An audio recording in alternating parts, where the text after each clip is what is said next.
صرف کیا دعا کرنے سے امام کا ظہور ہو جائے گا؟ یہ دعائے فرج پڑھنے سے امام کا ظہور ہو جائے گا؟ کہ یہی کافی ہے صرف نماز کے بعد دعا پڑھی جائے؟ جو ظالم کا ساتھ دے رہے ہوں، جو ہیلا مکر و فریب کر رہے ہوں، جو دوسروں کی جائیداد غصب کرنے پر تلے ہوئے ہیں، جو دوسروں کے خاندان کو برباد کرنے پر تلے ہوئے ہیں، امر بالمعروف کریں، کیا ہمارا فریضہ نہیں ہے؟ یہ بہو میری مددگار ثابت ہوگی، لیکن ہم معاشرے میں دیکھیں کہ ایسا نظر آتا ہے؟ ہم دیکھتے ہیں اپنے معاشرے میں ایک ماں صرف امید لگائے ہوئے بیٹھی رہ جاتی ہے، دلہن گھر آ جاتی ہے، باپ اتنی محنت و زحمت کے ساتھ اولاد کی پرورش کرتا ہے، ہر خواہشات کو اس کی پوری کرنے کی کوشش کرتا ہے، بڑھاپے کے عالم میں اس کو آرام نہ ملے۔ کیا یہ ہمارے امام زمانہ عجل اللہ تعالی فرج شریف کے ظہور کے اسباب میں سے نہیں ہے؟ بسم اللہ الرحمن الرحیم۔ ناظرین حضرات، آپ کی خدمت میں امام زمانہ عجل اللہ تعالی فرج شریف کی مختصر زندگی نامہ بیان کرنا ہے۔ ایک دوسرے یہ کہ امام کے ظہور کے اسباب بیان کرنے ہیں، تیسرے انتظار کے مفاہیم اور معنی کو آپ کی خدمت میں بیان کرنا ہے۔ یہ تین چیزیں آپ کی خدمت میں آج بیان کرنے جا رہے ہیں، اور اگر آپ نے ابھی تک ہمارے چینل کو سبسکرائب نہیں کیا ہے تو پہلے سبسکرائب ضرور کر لیں۔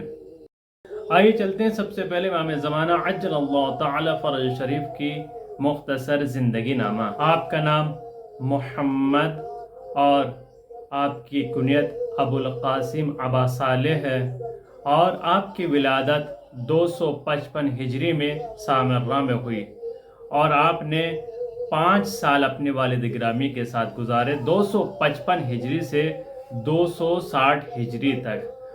260 ہجری کے بعد آپ کی غیبت کا آغاز ہوتا ہے۔ آپ امام حسن عسکری علیہ السلام کی شہادت کے بعد آپ نے عہدہ امامت کو سنبھالا، اور اسی ایام میں آپ غائب رہتے تھے دشمنوں کی شر کی وجہ سے۔ آپ کی غیبت کا آغاز 260 ہجری سے 329 ہجری تک رہا، اور اس کے بعد آپ کی غیبت کبریٰ کا آغاز ہو جاتا ہے، یعنی تقریباً 70 سال آپ غیبت صغریٰ میں رہے، اور آپ کے نمائندگان آپ کے نواب اربعہ کے ذریعے آپ سے لوگ رابطے میں رہا کرتے تھے۔ آپ کے والد محترم امام حسن عسکری علیہ السلام اور آپ کی والدہ جناب نرجس خاتون، امام زمانہ عجل اللہ تعالی فرج شریف کی زندگی کو 4 حصوں پر تقسیم کیا جاتا ہے۔ پہلا حصہ آپ کا بچپنا، جو 255 ہجری سے 260 ہجری تک اپنے والد محترم کے ساتھ گزارا۔ دوسرا حصہ آپ کا غیبت صغریٰ کا ہے، جو 260 سے آغاز ہوتا ہے اور 329 پر ختم ہوتا ہے۔ تیسرا حصہ آپ کی غیبت صغریٰ کا ہے، جو 329 ہجری قمری سے آغاز ہوتا ہے اور ابھی تک جاری ہے۔ اور چوتھا حصہ آپ کے ظہور پر ہے، جو کہ خدا کے حکم کے مطابق آپ کا ظہور ہوگا، اور 260 ہجری سے 329 ہجری قمری تک آپ سے شیعان حیدر کرار رابطے میں تھے آپ کے نواب اربعہ کے ذریعے، اور 329 ہجری کے بعد جب غیبت کبریٰ کا آغاز ہوا تو آپ کا رابطہ شیعان حیدر کرار سے منقطع ہو گیا، ختم ہو گیا، اور جو 260 ہجری سے 329 ہجری تک جو رابطے میں رہے وہ نواب اربعہ کے ذریعے آپ سے رابطے میں تھے، جن کے اسماء اس طریقے سے بیان کیے گئے ہیں۔ امام زمانہ عجل اللہ تعالی فرج شریف کے 4 نائب کا نام بیان کیا جاتا ہے۔ پہلا ابو عثمان بن سعید عمری، دوسرے ابا جعفر محمد بن عثمان بن سعید عمری، تیسرے ابو القاسم حسین بن روح نوبختی، چوتھے ابو الحسن علی بن محمد سامری۔ یہ 4 افراد کے ذریعے لوگ آپ سے رابطے میں رہتے تھے۔ غیبت صغریٰ کے بعد آپ سے لوگوں کا رابطہ ختم ہو گیا، اس کے بعد غیبت کبریٰ کا آغاز ہو گیا جو آج تک چل رہا ہے۔ اب سوال یہ پیدا ہوتا ہے کہ امام کے ظہور کے لیے کون سے اسباب ہونے چاہیے جس سے امام کا ظہور جلد اور جلد ہو جائے، اور انتظار کے معنی کیا ہے؟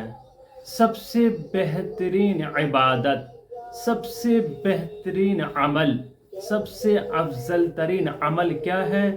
ظہور امام زمانہ عجل اللہ تعالی فرج شریف کے لیے دعا کرنا۔ افضل الاعمال امتی انتظار الفرج، سب سے بہترین اور افضل اعمال امت کا کیا ہے؟ دعا کرنا۔ سب سے بہترین و افضل عمل، عبادت اور عمل صالح امام زمانہ کے ظہور کے لیے دعا کرنا ہے۔ لیکن سوال یہ پیدا ہوتا ہے، صرف کیا دعا کرنے سے امام کا ظہور ہو جائے گا؟ یہ دعائے فرج پڑھنے سے امام کا ظہور ہو جائے گا؟ کہ یہی کافی ہے صرف نماز کے بعد دعا پڑھی جائے؟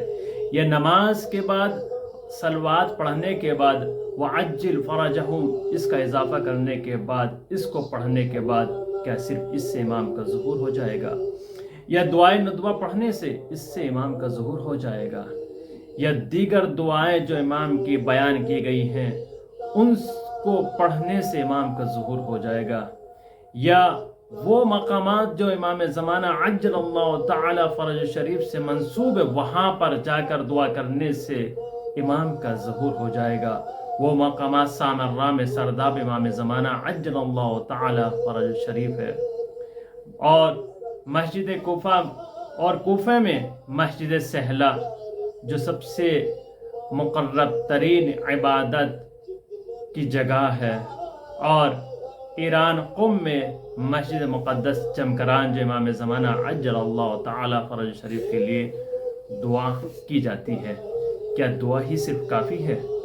نہیں میرے عزیزو، نہیں میرے دوستو، ایسا نہیں ہے کہ صرف دعا ہی کافی ہے، بلکہ دعا سے پہلے عمل بھی ہے۔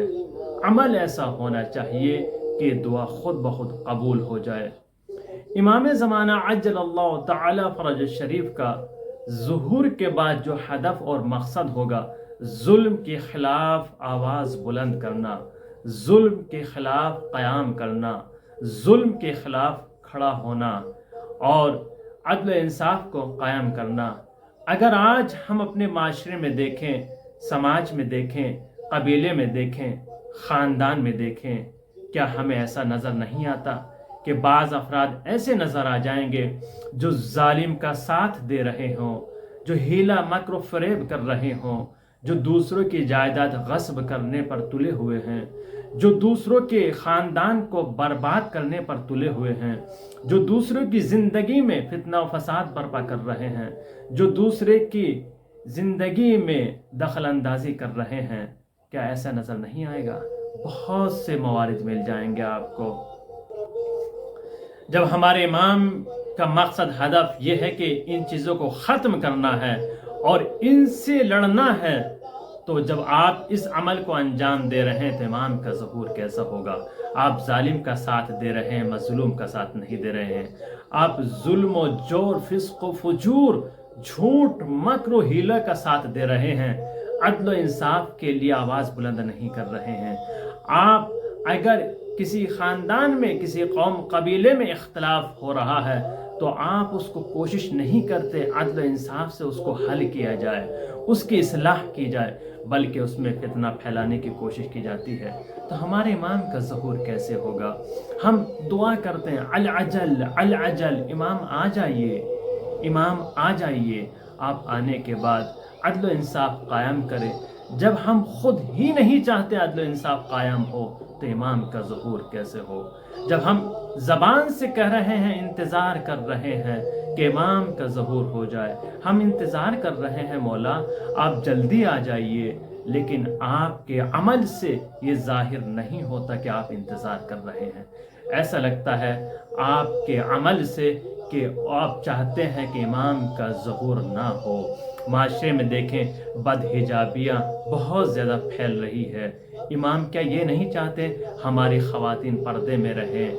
کیا ہمارا کام یہ نہیں کہ امر بالمعروف کریں؟ کیا ہمارا فریضہ نہیں ہے